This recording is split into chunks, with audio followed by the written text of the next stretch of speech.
recording this computer. Okay, hello you two. Lorenzo, Eileen, it's so good to see you both. How are you? Hi, Bryan. Very well, thank you, Bryan. Good to see you. Very good to see you. So thank you for joining me. This is a Bon Vivant Imports virtual visit with Agri Segretum in Umbria. So Umbria in central Italy, and this lovely couple right here, Lorenzo and Eileen, they live in one of the most charming, beautiful areas in the planet. I'm so jealous. And yeah, I mean, I think maybe to start, so how this will work is we'll go through where you're located, your history, kind of talk about the land, talk about the grapes, your philosophies, and then we'll taste these amazing wines, which I have open and ready for me to consume because it's the morning for me right now. This is great. We have some open too. That's right. Great. We're joining into the tasting. Perfect. So, so first off, let me kind of show where we're located. So I'm going to share my screen. This is a fun little map of Italy, and we are in Umbria right now. So there's Tuscany on the west, Latium, the Marche, but Umbria sits right in the center of the country, and this is a little bit more of a zoomed up close view of Umbria. And you guys are located in Todi.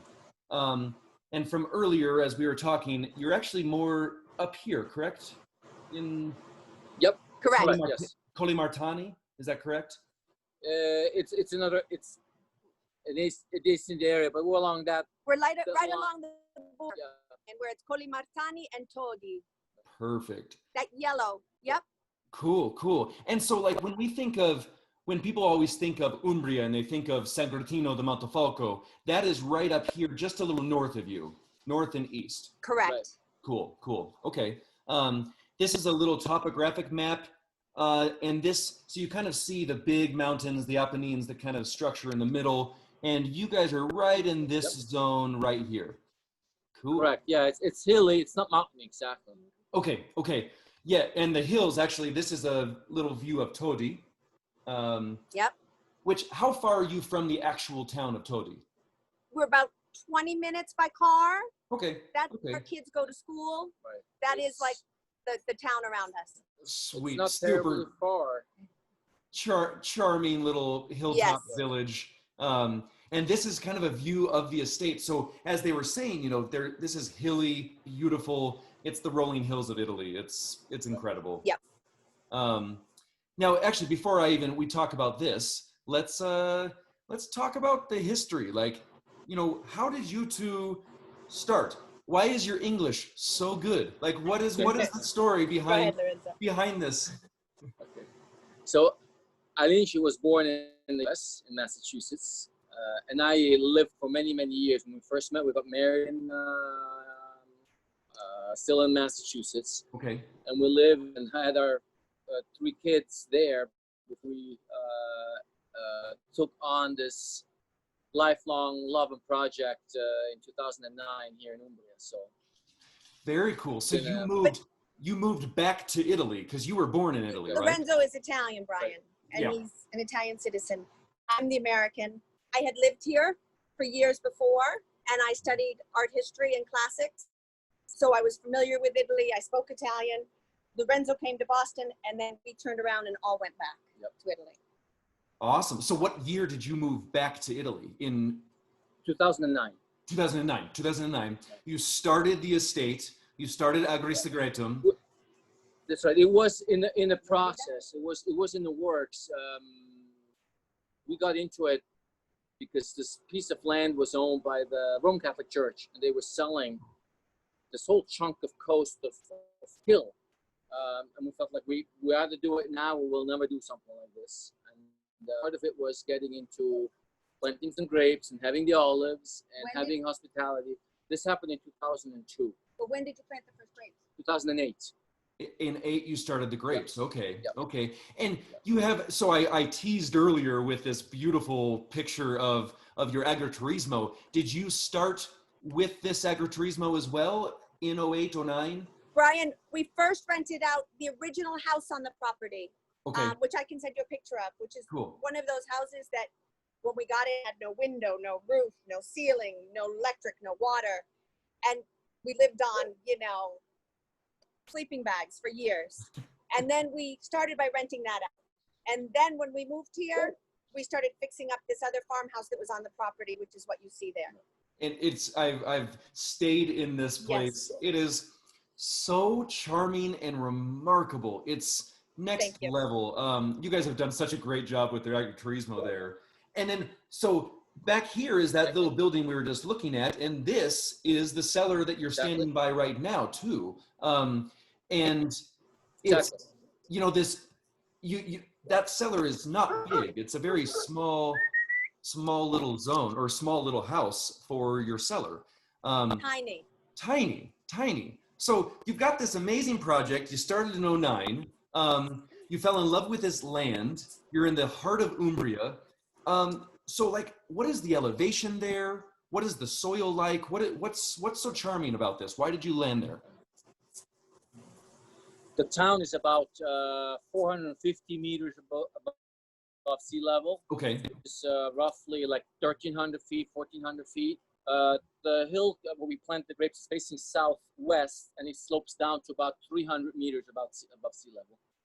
Cool. It's a nice slope downhill, face all the sun. Soil composition is, there's a lot of, it's clay and limestone. It's level on the clay is very thick. Kind of dense.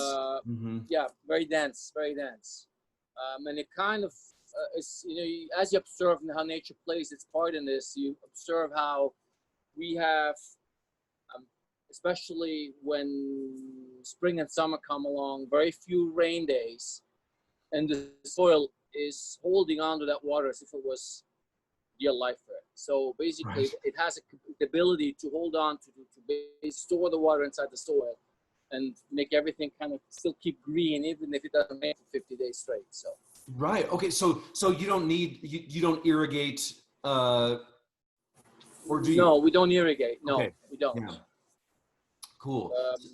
And the climate there, I mean, you're in Italy, so it's fairly Mediterranean in general.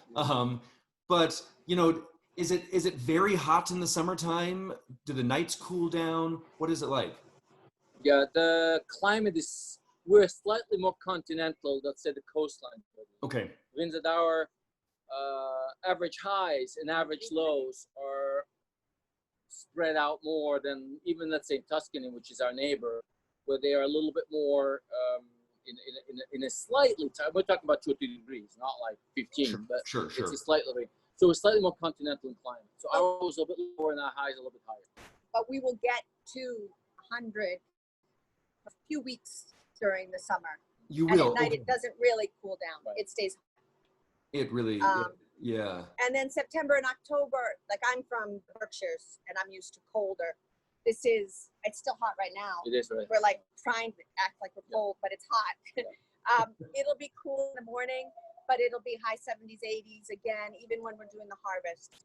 Okay. Through October. Wow. And then in the winter though, we'll get frost for sure. We get snow every 3 or 4 years, but not usually. Okay. Lots of fog, lots of mist. Lots of fog and mist. Oh, yeah. I guess I didn't know that. Yeah. Yep. Interesting. Because you're on the west side of the high mountains, right? We are, correct. Yeah. Yes. Okay. Yeah. Okay. So we look out in the morning, we'll see snow on the mountains. Cool. But it's pretty far off. It's pretty far off. Pretty far off. Nice. So, and in this, you know, so you have this kind of clay and limestone rich soil. What grapes are you growing right now? You've got some cool things happening. Yes, we made our decision to stay with to basically live the locale, and that was also for the varietals we chose. Obviously, Sangiovese is the grape of Central Italy. It's always been the big grape, the red grape of Umbria. It fit the profile of exposure as well as composition of the soil really well. Cool. And that's our go-to grape. So we have 80% of our vineyard in Sangiovese. We obviously had to be true to the Umbria grape, which is Sagrantino. So we have some Sagrantino as well. In the cool. Yeah, I think I think, you know, as an American in the wine world, and I've been in that industry for a long time, we think of Umbria as very Segretino, but really that's just kind of that focused area of Montefalco. So where Todi, where you're located, it's much more Sangiovese dominant. Is that correct? Right. Yes. Yeah. Everybody has a little bit of Segretino. Right. A little bit of Segretino. Yeah. Kind of like over here, there's a little Segretino. Exactly. Exactly. Okay, awesome. And tell me about your farming philosophy. How do you farm? You know, we met via the Raw Wine Fair, you know, a few years back. So obviously that's in your philosophy. But yeah, tell me about that. Right. We're very much vineyard driven. I think the management of the vineyard is decisive, and it's meticulous to what we're all about. And we feel that a lot of the energy spent, you know, making sure that what the grapes we are able to harvest at the end of the season, we've tended them with the best possible care and brought in the grapes that are the healthiest and the most flavorful possible in a given growing season. So kind of that's the But in terms of it's organic, yes, everything's done by hand. We are organically certified to start with, and that's just a starting point, clearly. Then, even within that aspect, there are other techniques that you can enhance because even in organic farming, you can still fertilize with organic fertilizer. Sure. Or you can choose to do alternate. What it comes down to for us is especially to keep the balance, to maintain balance of soil and growth and fruit, and that nothing will throw something else off of balance. And we do that by, for instance, seeding clover or barley or fava beans inside the rows, because they fixate nitrogen in a natural way that are easily absorbed by other growing organisms around it, such as the vine. So that's the way to not have to fertilize, yet keep the structure of the soil alive and buried enough under, let's say, a wholesomeness of the land. So that's kind of the philosophy. I love it. And how big is the property? How many hectares of grapes? The grapes are now at 7.5 hectares of vines. Of vines, okay. We just added about 1.5 this year of Grechetto and Trebbiano Spoletino, two white varietals that will be a few years before we'll have some decent fruit for it. But yeah, that's in the works as well. The property itself is about 70, 80 80 hectares. Yeah. Cool. Okay, so kind of forest and olives and a lot of forest, olives. Yeah. There's some actual farmland that we grow. Faro. What's faro? Barley. Yeah, we have. It rotates. It can be wheat. It can be barley. It can be something else. Yeah.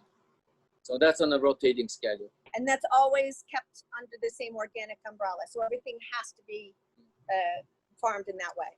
Very cool. Very cool. Your olive oil is exceptional. It's out of control. It's going to come up in a month. We'll be doing it. Oh, cool. I'm excited. I'm excited. Yeah. So now you've got all these beautifully healthy grapes, and they come into the cellar. Do you kind of have a general mantra of how you treat the grapes? Do you what is your philosophy with yeast, indigenous or not, or with sulfites? So it's all indigenous yeast, so we don't add any commercial yeast for our crops when it comes across in. the board. As the cellar is getting older and older, every year it's easier and easier because the environment is contaminated with native yeast. It's an interesting process because you never know which yeast will be the dominant one as it comes through, but nature has a way to kind of make sure that whatever yeast is working at your grapes, the end result is more than just acceptable, I would like to say. Cool. But yeah, so we don't add any commercial yeast. We don't add sulfites at the beginning of the fermentation process. So they come in, the grapes fall into the stemmer, and from there they go right into a stainless steel tank for fermentation. So, or alcoholic fermentation, primary fermentation. Fermentation typically is in stainless steel. Yes. Okay. And you do all the push downs by Yes. manual once push downs. once they land into the Pet-Nat, after we're done, we'll do some punch downs. We just have to. We do that in the maceration process. We start with punch downs. So basically, that means that obviously we have the juices that will be released by the grapes, and all its pulp and skin and seeds all mix together. And once fermentation starts, you have CO2 pushing up the skins, and they create this cap on top that it basically locks up. And our job is to, at least we do 3 times a day, we go up with this big stick and this big break through it. plate Yeah. and punch it, break it up. It mixes everything back up, and that's how the extraction really becomes tried and true. And at night, Lorenzo does it, but we also recruit the kids to do it. Yeah. So Good. it becomes September through October, who gets to go up at midnight and help punch down all that. It's quite a bit of tanks. I don't want to get up. Yeah. In fact, today I have with our little, with my staff here in the cellar, we inaugurated what we call the Agri Segretum fall gym. Just opens today. Nice. So, It's a workout. That's fantastic. That's really cool. Well, and I know you've got some grapes there to show, but I'm thinking maybe if we start tasting through the wines, does it make sense to show the grapes during that wine? Sure. Yeah. Whatever you want, Bryan. Yeah. So I want to kind of introduce this. And again, if you're watching these videos, please reach out to me. These wines are sensational. Like, reach out to me. Let me get some samples in your hands because they're really cool to taste. And actually, maybe before we start, Sangiovese from Umbria, Sangiovese from Tuscany. Do you think there's a big differences, little differences? I mentioned 2 things. I think the even so slight difference in climate has an influence, and obviously salt composition can. So Tuscany in some areas, and it's a big region. Let's say if you take Montalcino by and large, it's slightly more rocky. Okay. We're more sandy. We're sand and clay. They're a little more rocky, which has its own. It's maybe become a little more minerally over there. Sure. So the different climate has something to do, although it's ever so slight. Bryan, I think what I can always tell is what we eat over here is like wild boar and sausage and grilled game and grilled meats. And when you open an Umbrian red wine, it has that structure and that heartiness that just goes with it. I feel like, and truffles, I don't know, I think there's similarities, but once you have them, you do taste a little difference, at least in the reds. Cool. No, I totally get that because the structure of your wines, although so balanced and really like kind of fresh and lively, has this kind of structure that really is built towards, wild boar, different. At least the hardier ones, but at least you know it's Umbria. Right. You know it's Umbrian. You know it's Umbrian. Cool. Can I show you real quick the vineyard before the sun sets, and then we'll show you all the. This is the little vineyard. At least I'm showing you. Well, maybe I'm showing you. Yep, Can you are. see it? Perfect. Okay. I don't want to go too far because we might lose the. Yeah, is that Sangiovese or? These are whites. These are Grechetto. This is Grechetto. And that's where the new Cinino Bianco is from. Cinino Bianco, what? Why not? I love it. That's so cool. Okay, go ahead. I just wanted to show you that before it got too late. Great. No, thank you for doing that. And so I'm going to start with the Cinino. Now, everyone, I've got to just say, not only are we sold out of Cinino, but Lorenzo is sold out of Cinino. This has become a new sensation all across the world, it seems. But we're very honored to have it, and your distributor may still have some, but otherwise we'll be waiting for the next vintage. That's better. So couldn't see you. This is the 2019 Cinino, Pet-Nat Rosato Frizzante. Right. Bravissimo. So tell me about this wine. Tell me, why is it so delicious? Why do I love it so much? You're really thrilled about the way this just became what it is. It started off as a way for us to, we have a lot of Sangiovese, as I explained, and it was a way to, I'd like to say experiment, but see what happens if we gave it a nice, if we picked it with a nice acidity still in the skin, and tried to finish fermenting in the bottle. And so we came out, and it was funny because it was the first year we did it. You guys were here. Right. That's right. So, and it became almost like, well, here, this is what we tried this year, and what do you think? And then you suggested, well, bring it to the show, and then that kind of opened up some interesting doors and some good feedback. Yeah, we had. Yeah, so it's a few years in the making.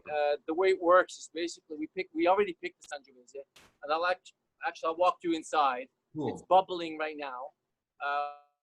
We picked at the very end of August, beginning of September, which is quite early. Sangiovese is usually picked second half of September. Right. Okay. And it doesn't macerate. Basically, we just keep it on a almost non-existent skin contact in the press. Okay. And so the runoff juices already pick up some color. We press it ever so slightly, and then we bring it into the tank. And then, because it's typically the first wine that starts fermentation, we pray every year that it starts right away. And then once it picks up, we basically just monitor. We basically keep it really cold. Okay. To make it run really slowly. And if you hear the machines in the background, that's because we're keeping the tanks actually really at a very low temperature, so that the fermentation progresses very slowly. And we will then, at some point, as we measure the sugars, decide that it's time to bottle it with residual sugar still in the wine. Cool. Okay. And so goes under pressure, crown cap enclosure. When do you know how much sugar to leave in there for that fermentation? Well, we know what the conversion rate is between the yeast and sugar and pressure. Okay. So we also know that not all the sugar will typically convert in a bottle, because the yeast will eventually die. Sure. So that's when you get the phone. So yeah. So exactly once. Yeah. So we also know how long it takes us to bottle a tank. It takes a long time. It's all done by hand. So we do about 1,200 bottles a day. We can bottle by hand 1,200 bottles a day. So we have to kind of average that over, how much sugar is left, and make sure that we don't run out of that. That's how the cooling is extremely important, because the more we cool it, the slower it will ferment.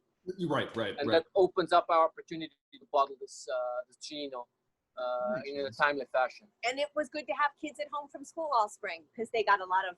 Yep. They had a lot of that. Right. They know all about it. But I can bring you inside if you want. Yeah. Can we show you the pink? Yes, please. Let's look at it. Let's go. Yeah. He wants to show you the pink. I can't wait. Well, especially, I have customers asking, when is the 2020 going to be ready? So this process helps it along. We'll see it soon. So this is Cinino right now. Wait till I make sure. Maybe. Can you see it? Bryan, you tell me if you can see it. Oh, I can see myself. I can see myself. Push it around. Perfect. Okay. There we go. Oh, that's pretty. Isn't it? Yeah, it's beautiful. Quando era questo? This, we picked, there's 3 different pickings now. The last one was Monday. Okay, cool. And can you show one other just so you can see the different color? Uso tutti insieme. Okay. Oggi abbiamo fatto il taglio. So no, that's the color. No, that's the color right now. That is the color. It's gorgeous. It looks a little bit more like lavender in color than. It changes color. It will change by the time we bottle it. Fermentation will kind of probably tone it down just a tad. So I'm gonna come back out. And Lorenzo, do you disgorge the bottle? We do. You do. I'm gonna flip it again. It's better. We've done batches without, we've done batches. This year we did, and also it was a way to control the pressure. Cool. Look at that. Look at that spread. Oh yeah. Oh, I love that table. It's helped out. It's a very quick disgorging. Basically, We turn the bottle upside down 24 to 48 hours prior to disgorging. Okay. Or degorging. So that only like the we call it the fecce grossolane, which is like the thicker sediment will follow the cap. Okay. And then we freeze the top off, and with the gorget by hand, basically we open it up and then we fill it with just a little bit more of its own, and we close it right back up again. Cool, cool. Do you see some of our last 2 bottles that we can't even touch because we don't know what are we going to do if we don't have any? Oh, that's awesome. Yeah. I think I have 2 bottles in my own cellar as well, and then I'm done. The wine is so explosive and delicious and easy drinking. Wonderful morning juice to the end of the night. You know, it's like ripe peaches meets ripe raspberries and strawberries, and it's just really, really dynamite. I'm very excited for the next vintage to come, and I understand you're making a little bit more next year or this year. Right. Yes, we are. So we'll spread the love as far as we possibly can, because it's become a sensation for sure. So fantastic. Well, so let's talk about now your Sangioveses, because we have the Freghino, the Pottarello, and the Marmocchio. Here, I'm going to go over to him too, Brian. Is this good, or should we stay still? You know, that looks beautiful. I love seeing I kind of follow Lorenzo. Yeah, follow Lorenzo. I like seeing. So this is the 2017 Freghino. Quello nostro. No. Yes, I'm pouring actually 2018, Brian. Okay, that's okay. I don't mind. Our current stock. Because we don't have any more of that either. Nice. Well, we have a decent amount of stock right now, the 2017 Freghino. And this is made the same way each year, right? It's like you have the same similar blend? Yes, we, with certain, Sangiovese obviously is a huge family of biotypes of grapes, and over the long DNA links to the same structure. Although there are different clonal varietals that were, that came about over the last 50, 100 years. We work with 4 biotypes and 2 of them are what I call crus for us, because we only use those specific types of Sangiovese to make either the Marmocchio and the Pottarello. Freghino, on the other hand, takes in a little bit everything else of whatever Sangiovese is still on the property or still in the vineyard. So basically, it's like a blend of the different of those 2, but also other biotypes that we have growing there. So we don't. The idea is to have a fresher, younger, slightly more fruity wine. It's picked a little bit early. It doesn't do a lot of, actually probably very little portion of whatever ends up in the bottle has gone through oak. By and large, it's now stainless steel. Okay. And then just to preserve the freshness, but not give it a lot of wider structure. So, cool. There's also Florino and some Malvasia in there as well. I like those 2 varietals a lot, even though the Malvasia is quite finicky to grow. It adds a good tone of berries to the whole component. And the Colorino, in addition to color, it also kind of gives it a nice spice. I connect a lot to like muscat nut or something like that. Nutmeg, exactly. Nutmeg, yeah. And does the Freghino spend any time in wood, or is this only in stainless steel? A portion of it, yes, Brian, but not. How much? I would say 15 to 20%. How long? Okay. Length, 6 to 9 months. Okay, 6 to 9 months. But not all of it, Brian. Just some of it. Just some of it. Right. And so this is a blend of 92% and then 4% and 4%. Do these grapes co-ferment together, or do you pick them separately? They co-ferment together. No, they're separate. No, they do not. No, but as a matter of fact, yesterday we picked the 2 smaller varietals, Malvasia and Colorino, and already they're fermenting separately, even though we're picking together like in the same day. Okay. I tend to want to keep as far as we possibly can in the cellar, to keep the varietals always separate and always on its own throughout the process of aging. And only, even though we know in a fairly good scale what will ultimately make one wine, it's the finessing game comes at the end before we decide what we'll bottle and how we'll bottle it. Kind of blending. They'll stay apart, and they will age either in stainless steel or in oak apart. And then only when it's time to kind of bring them together to make the wine before bottling, it's when they get together. So. Cool. This wine is so easy. It's I drink it and it just gives me so much joy because it's not only easy to drink, but it's also like has so much structure and voluptuous character of fruit and spice. I like how you kind of talked about that. Was it Colorino adds some of that spicy character to it? Right. It's just dynamite wine. It's such a good value. It's very fresh, but it also can really stand up to Tuscan fare, or like Umbrian fare or richer dishes. It could easily be accompanied with. It's the wine here that we say it can also just be a nice, what we call Vericena, which is a nice little, not dinner. It's just a little bit what we have set up here too. Some cheese, something light. It will accompany that very nicely, as opposed to committing the full meal. The Freghino will definitely be a good balance, a good complement to that environment. Totally. So now let's talk about Pottarello, because we have a little bit of the 2015 Pottarello, but we're actually moving on to the 2016 Pottarello. And is that the 1600? This is the 16. That's the 16. This is also a blend, with more Malvasia and Colorino. Right. Are these the same grapes? So going back to...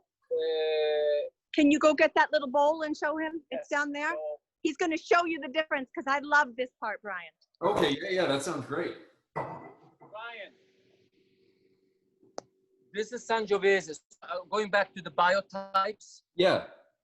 And this is a bunch of Sangiovese, right? Beautiful. Wow. Okay. Yeah, they're beautiful this year. Yeah, they are. This is a bunch of Sangiovese that makes the... Oh. Can you see them next? Wait, I'll put them next to each other. I'm going to put them down. I'm going to give you a little experiment. I love it. Can you see that the one on the right is bigger and the one on the sure. left is smaller? Clearly, yeah. That left is Pottarello. Wow. That's still Sangiovese, but it's the tiny grape, right, Yes. Lorenzo? I want to jump in. It's the biotype, which is it's very loose on the Yeah. On the cluster. Yeah, it's not always as pretty, right? Yes, it looks, it doesn't yield a lot. The berries are much smaller. So what happens by having less berry or smaller berries is more skin to pulp ratio. So there's more skin compared to pulp. And with that, it doesn't extract as much juice, and it just becomes so much more concentrated. Mm-hmm. So there's a lot of our vineyard, about 30 rows, where the Sangiovese biotype is this particular kind. And that's a dedicated kind that goes into making Pottarello. So that's the starkest of the differences. Obviously, then the aging process is also, Pottarello will do oak. It will be 12 months of tonneaus, which are the medium size, 500 liter barrels, which obviously Freghino will not. So there's an additional component that comes with aging that will add its complexity, adds a great structure to this wine. So I think those are the biggest, and I think when it's all done and we have that already, extremely well reflects the terroir or the locale of Popolazione of Umbria and what we are all here set to do. Right. It's so interesting to see and to hear about those two different biotypes of grapes of Sangiovese, because it's almost like just seeing it in my brain now as I taste, because the Freghino, it's a bigger berry, and I can even taste that. It's juicier, it's more round. The Pottarello really just kind of, it's more scrappy. It has more structure. It's more, the tannins and acidity are a little bit more intense, but at the same time kind of just brings in some different spice and some kind of neat herbal qualities to it. Really cool to taste those side by side with seeing those grapes at the same time. It's a good time of year to do this. Yep. No, it's interesting because you look at the bottle and you know it's the same vineyard, exposed the same way, harvested in the same manner. Because we will not, let's say, a row where we have Sangiovese for the Pottarello or a row of another Sangiovese is tended in exactly the same way throughout the year. Nothing changes really in a way. We wouldn't say, oh, this row will leave behind and this one will groom. It doesn't happen that way. But what does happen is that because these berries are so small and this is so loose, this is typically the last Sangiovese we pick in a season. Okay. So really, what you would most likely also discover in the wine, the fruit turns from slightly more red in the Freghino to much more of a darker berry, more like a blackberry, more like a plum. When we have our hands in it, when you guys are cleaning it out, your hands are like dark. Yeah, they're purple. So it's more like a mature plum in there, so more or dark cherry more so than the red cherry, I think, and that comes because of moment in time when you pick it, which is and we can do it because it's so loose. Even in a rainy season, we don't have to worry too much about any mold growing. Cool. So neat. So let's now taste the Marmocchio, or talk about the Marmocchio, because this 2015 Marmocchio is maybe one of my just go-to incredible bottles of red Italian wine, period, but just then so specific to what you're doing. So the 2015 Marmocchio, tell me what this wine is. I recommend it's a great Umbrian Tuscan cross, because it has the biotype going back to Sangiovese. And what we did is plant some Sangiovese Grosso. Okay. Which obviously is in a different environment. It's clay, limestone soil, but still does an amazing job. And then with it, there's Segretino. So obviously that's as Umbrian as you would ever get. And the two things make the Marmocchio. Okay. The Sangiovese Grosso is much smoother. Very smooth. Smooth it can hold its own, has great notes of the cherry, the dark cherry. But then the Segretino just brings that tannic explosion that may sound like threatening, but over time will just smoothen that wine and round it really beautiful. So, and how much Segretino is in this? It's 15%. 15%. Okay. And in your property, how much Segretino do you grow? How many rows? Well, like it's 18 rows. It's about 1 hectare. 1 hectare. 1 hectare. Okay. It's so deep. It's like so layered and so richly complex that I don't really want to drink it. I just want to smell it, because it has layer after layer after layer. It's really serious, and I get the Sangiovese. Like it's so full of Sangiovese, but there is this tone behind in the nose that is different from the Pottarello and the Freghino, that really maybe speaks to that Segretino, whatever is coming in and making that difference in quality. It's stunning. So how do you age this? You also ferment separately, and then what's the aging process? They're picked in different times as well. Segretino is the last grape they typically picked. We almost roll into the middle of October 10th, October 15th, somewhere in that range. And it's picked, and it's the last one. The Sangiovese will be fermenting by then when Segretino rolls in. And what happens beforehand is not much different from anything else. The point that we pay great attention to the quality of the grapes, even just from a sanitary perspective. When they come in, not only do we make sure that whatever is picked is a great bunch of grapes. We have a sorting table out back before they fall into December that it's staffed with pickers, mainly ladies that do have a great eye to have little shears, and then we, if there's a part that is either burnt or doesn't look as well, we cut it off. So it's very meticulous work that goes through. Makes everything else so much easier to sell it.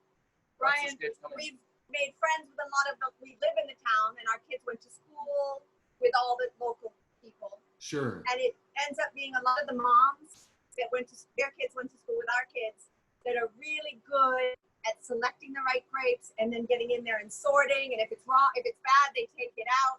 But it's a great group of women. I mean, we have men and women, but we probably have about 5 or 6 women that are awesome. And they're the moms that their kids went to school with our kids. It's really nice. So cool. Right. Yeah. You Wow. And have a core group of staff that come, and that also goes throughout the season. The season as you tend to, there's a lot of manual intervention. right. It's either manual or mechanical. So we call, we come in, and by now they have they've accumulated a great deal of experience in going through these rows. Either by hand, pruning or whatever else we need to do. Yeah. So And for all of your wines, you destem everything? we do. Yeah. We do because if the Sangiovese to start with, Segretino for even more so, the tonicity in the grape itself is so rich. If we were to add the stem, it would add a lot of astringency to it. Right. So, this Marmocchio, it's funny. You know how I said I don't want to taste it because the nose is so good. I took a sip, and I didn't want to take another sip because the length is so good. It goes forever. I still have so much going on in my palate right now. It's our very special date night wine. It's our Is like it? special occasion, right? It's Yeah. I mean, it's hard not to agree. And So- how long was this big oak as well? Big barrels or small barrels? So what we do, philosophically, I always tend to or gravitated to large size barrels. Okay. Actually, Brian, ever since you came last time, we now have 2 large barrels, like 1,200 liter barrels. Cool. We didn't Nice. have before. We were able to get one the year before last and one this year. So, and that's what I like to age the big wines such as this, because they need more time in the barrel, but with less release, and the slower interchange of oxygen. Slower microoxygenation with the wood. Yeah. So, Cool. the sun. We have discovered though for the Segretino grapes, they actually do really well in barriques. Oh, okay. So we have barriques. We use it almost exclusively for the Segretino. For the Segretino, right. And we do 18 months of aging for this one. Wow. So, 18 months for the Marmocchio for. from the time it gets into it takes 4 years before you release. then we release it after 4 years. Then you're. Because then by the time it ferments, then it does malolactic. Hopefully, it will do it before it gets into the barrel. It doesn't always happen that way, but we hope it does. Okay. So that it's one mass and not all these different barrels that have it and not have it. And then from that point on, it's at least 18 months in the barrels before we take it out. Cool. It's beautiful wine. It's absolutely beautiful. Before we go on to the HTH, because you'll see why, the name changes. Tell me, Cinino, Freghino, Marmocchio, Pottarello, what are these names? Great, very good question, Brian. And So- I fought this because of the other. That was the only one I was able to name. But the other ones, you see, Brian, the philosophy always something to do with it. Because at the end, for us, it was such an important thing as the world has gotten smaller and more connected and more globalized. We wanted to, which I think has brought some great things to everyone. Mm-hmm. We wanted to still make sure that everyone is reminded to the identity of something and the locale, and get saturated in the locale. It started from when we planted the vineyard and and decided, okay, I want to work with Sangiovese and Colorino and give it an imprint of what this area is all about. Cool. And that's how this all kind of turned into the names as well, because the names are extremely local. Pottarello, for example, Potto means little kid. Okay. But you would only know it if you were in Colazione, in Todi, Like 20-mile radius. a very short, like even if you go to the biggest city from here, which is Perugia, they might not even know what it means. It's so local. Cool. Potto is so local. So that's how this all, saturated into this area, into the identity of this. And what was important to also as far as the name goes. Cinino, same thing. Cinino means in Umbrian dialect, tiny. Okay. Oh, it's Cinino. It's really tiny. So Really small. It's cute. It's a cute little name, but it's recognizable if you're here. So it was just a way to kind of be part of this locale. Yeah. So. And with Freghino and Marmocchio, also kind of like names of kids, or that you call? Yes, Frego is A teenager. Kind of like a troublemaker teenager. A troublemaker teenager. Okay. Okay. Like, in a good way. Okay. And Marmocchio, we can't say it's truly Umbrian because it's Italian. Like it's used throughout. Like Marmocchio means rascal. So Means a bastard. rascal. Oh. Did you just say no? Bastard. Yeah, no. No, it's still like a positive thing. Yeah. Still a positive thing. Cool. It's like a rascal because it's got the Sagrantino in it. The joke is that it's this elegant, fine Brunello Sangiovese, but we throw in a little bit of the local Sagrantino. The rascal. Kind of, yeah. We're messing with you. Yeah. Okay. Cool. Well, so now let's move on to the Cru HTH, which is 100% Segretino. And the current vintage is 2012. It looks like 15 in the reverse mirror, but it's 2012. It is 12. They're the same. That's all. It's the only vintage we have. It's the only vintage you have. No, we have more coming. Yeah, but now. no, not right now. That's Right the now, first. yes. No. That's it. Beautiful. So tell me about this. This is all Sagrantino from your 18 rows of vines. So it was almost it wasn't really in the plans, Brian, early on. It took us, I think about you do this, and you do it in an area that is not devoted to, it wasn't at least, a lot of young wineries in our area, which is a great thing. And then you end up with this crop, and you end up with this wine, and you decide, we have some idea, I want to really try to see what the Sangiovese does with the Sagrantino. I really want to play with them. And at the end of the day, we ended up with this barrel of Sagrantino, which we didn't know what to do. It's a very strong tannic. Whether it wouldn't, would have completely thrown off the Marmocchio by adding it into that. And we had the barrel. It was a big barrel and I think a small barrel. And I worked with Paolo Salvi, which is a Britanologist who comes and we do the tastings together and all that. And I said, Paolo, because especially in those days, 2012, we just got going and my cellar was what it was. It is what it is, not this huge. Paolo, what should I do? I can't just keep, what should I do with this? And he just said, just don't worry about it. Just leave it in the barrel. We'll talk about it next year. So that's what happened. So we talked about the following year. We decided, you know what? Let's just bottle it. And we bottled it by hand. Basically, there was 2 barrels, we bottled it. And we just put it in one of those crates. Okay. And off it went into storage. And then every now and then you open the bottle till about a year ago when we decided, you know what? This has grown to be what you hope, maybe. Yeah. So and that's what Sagrantino does. I think Sagrantino has it's hard to drink young. Mm-hmm. It's hard to appreciate in the day. I think you can possibly have it every night, but it's that special wine that's after 6 or 7 years of being kind of wrestled down. It's like a wild horse that then becomes tame. And I think this is a great expression of it. Yeah. So I think it's a really great expression. So now we actually set aside we're setting aside just a little bit of Sagantino to keep it 100%.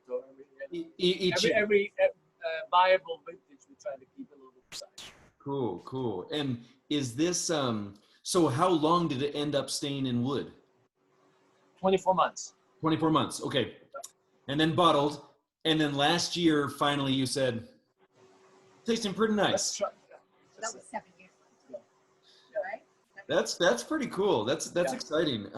This wine, I would never be able to tell you it was 2012 because it's, just now starting to come into its own, like you've said. So it really has this structure and youthfulness to it that is really exciting.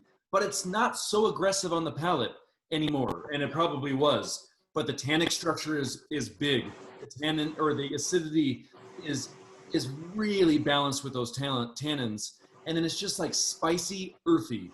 It's like digging a big hole in the earth and tasting everything that grows in that earth is like in this glass, and it's really cool, and it is meant to open and decant and let it breathe and drink and contemplate over for an entire evening with wild boar or with some wonderful bolognese or something hearty and structured. Something really fatty.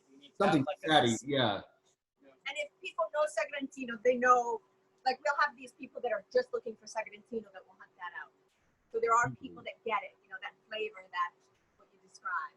Totally, and it's beautifully packaged. It comes, it's a wax cap. It comes wrapped in individual tissue in 6-packs, and it's really special. We don't have a lot of it. Do you have more at the winery or no? We still have some, yeah. We have a little bit. Okay. The batch started pretty small. That year there were like 720 or 740 bottles made. Yeah. Probably like maybe we're halfway through the original Bryan, production. The other thing our children do in the winter on the Marmocchio and the Cru HTH, they're the ones that have to write date. Yeah. Exactly. Yeah. They get to write the numbers. They get to write how many bottles are produced in the back. It's a good exercise for them. But it's great. They sit at the dining room table and do it. I think the personal touch on your packaging and the labels is so charming and lovely. And they help all the time too. I mean, they're in the field and hanging out, but it's nice their name put their signature on it. That's awesome. That's awesome. Well, Lorenzo, Eileen, it's fantastic to see you. It's really nice to taste all through these wines, to see the property, to see the grapes. Thank you. Thank you for your time. I really appreciate it. Thank you, Bryan. That's it. Thank you. Yeah. Take care, and I can't wait to come visit again. Okay, we're ready for you guys. See you, Bryan. Right. Night. Ciao.